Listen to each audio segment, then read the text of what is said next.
आपको यह भी बताना चाहता हूं कि यह बिल वक्फ संपत्तियों के प्रबंधन से जुड़ा है। इसमें कई बदलाव किए गए हैं।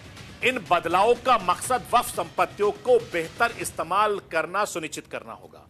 सरकार का कहना है कि इसमें पारदर्शिता आएगी और दुरुपयोग रुकेगा, लेकिन विपक्ष को लगता है कि इसमें अल्पसंख्यकों के अधिकारों का हनन होगा।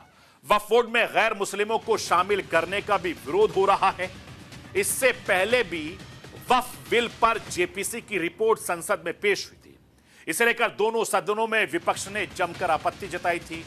राज्यसभा में नेता प्रतिपक्ष मल्लिकार्जुन खड़गे ने कहा था कि जेपीसी की यह रिपोर्ट फर्जी है।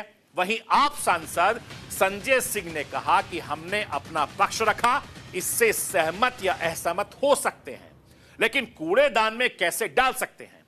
इसे लेकर संसद में कांग्रेस अध्यक्ष मल्लिकार्जुन खड़गे, आप सांसद संजय सिंह और सरकार की तरफ से केंद्रीय मंत्री किरण रिजिजू ने क्या कुछ कहा, मैं राष्ट्र की आवाज के जरिए आपको सुनाना चाहता हूं, सुन लीजिए।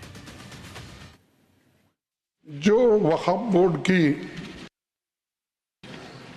जेपीसी की रिपोर्ट है, जिस रिपोर्ट में अनेक सदस्यों ने अपना डिसेंट नोट दिया है, वो नोट देने के बावजूद भी प्रोसीडिंग से निकालना और उन मेजॉरिटी मेंबर्स के व्यूज सिर्फ उसमें रखकर बुलडोज करना, ये ठीक नहीं है, ये कंडेमेबल है और एंटी डेमोक्रेसिक है, एंटी प्रोसीजर है।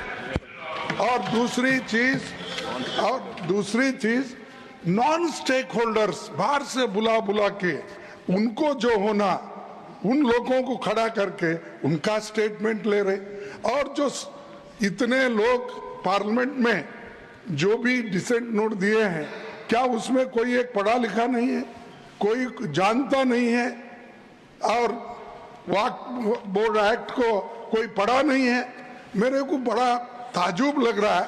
अरे आपको अगर कुछ करना भी है तो आप डिसेंट नोट के व्यूज को प्रिंट करके या अपने रिपोर्ट में डाल के बोलना चाहिए, उसके बजाय उसको डिलीट करके अगर कोई रिपोर्ट होती है मैं उसको कंडेम करता हूं।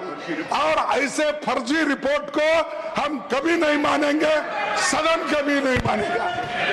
और सर, मैं आपसे बड़ी विनम्रता पूर्वक ये बताना चाहता हूं कि हमने अपना पक्ष रखा। हमारे पक्ष से आप सहमत हो सकते हैं, असहमत हो सकते हैं, लेकिन उसको कूड़ेदान में कैसे डाल सकते हैं? सारे पूरे सर, एक मिनट सर, आप मेंबर्स को तो बोलने दीजिए। विविधता में एकता भारत की विशेषता है सर। अलग अलग धर्म के लोगों को अपनी धार्मिक मान्यताओं के हिसाब से पूजा अर्चना उपासना करने की छूट है।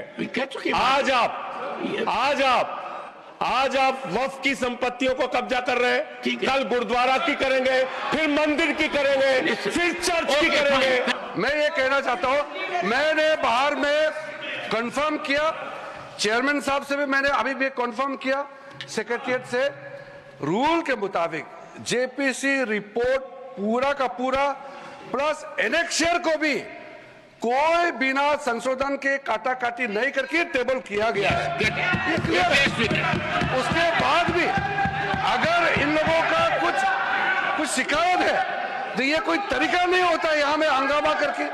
आज तो चर्चा का विषय नहीं है सब, आज तो रिपोर्ट को हम लोग को अध्ययन करने का एक जरिया होता है, वो जो सिस्टम ये कैसे कह सकते हैं कि ये काट दिया है ऑन व्हाट बेसिस?